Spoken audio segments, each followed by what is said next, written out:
Imagine Chicago really arose at the intersection of faith, imagination, and public life, because I became very interested as a person, in this case within a particular religious community of faith.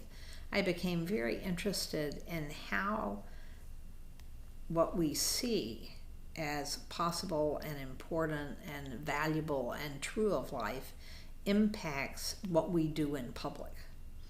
And it struck me that in a city like Chicago, which had an extraordinary history of innovation, of seeing things as possible, certain things as possible. For instance, in Chicago, right after our city burned to the ground in the Great Chicago Fire, people in Chicago in the 1870s invited the entire world to come to Chicago in the 1890s for a World's Fair.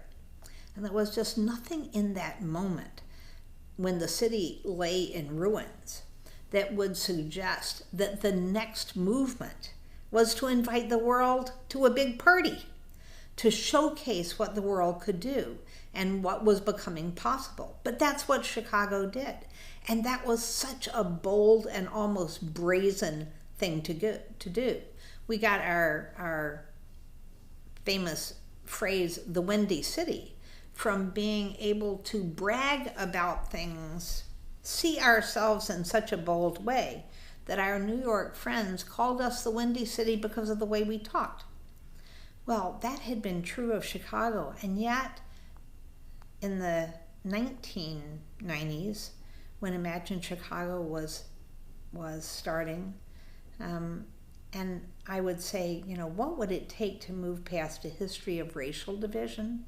People would just say, that's not possible. And I began to think, why is it that we can have the faith and spirit, the civic spirit, to see certain things as possible? A World's Fair right after our city burned to the ground, the whole world coming here, and then move in that direction.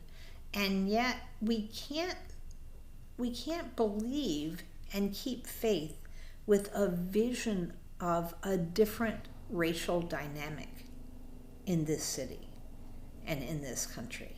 What is that?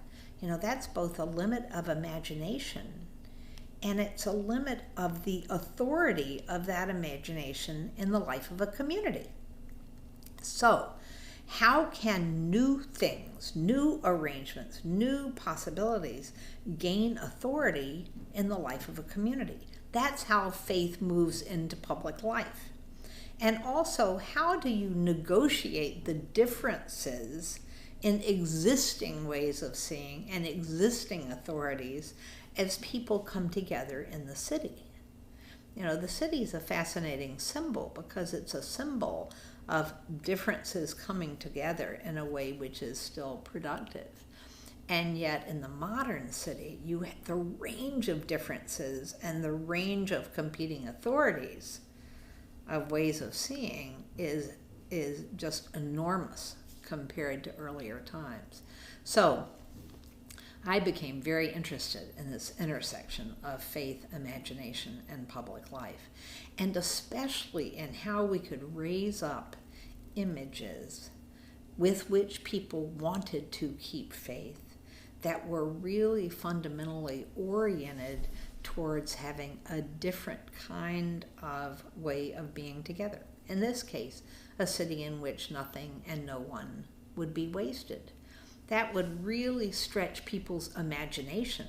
But if people could see that as possible, as something, as an in-breaking future which we were in the service of, as something promising and important, and therefore decide that we would choose actions in the direction of that thing we could see, then intuitively one knows that it would change everything. It would change everything. So the question of how we felt about the way things were now, what we saw as possible and worthy, and how we moved between what we could see as worthy and where we were now, that is the action of faith. Faith moves in the direction of the good.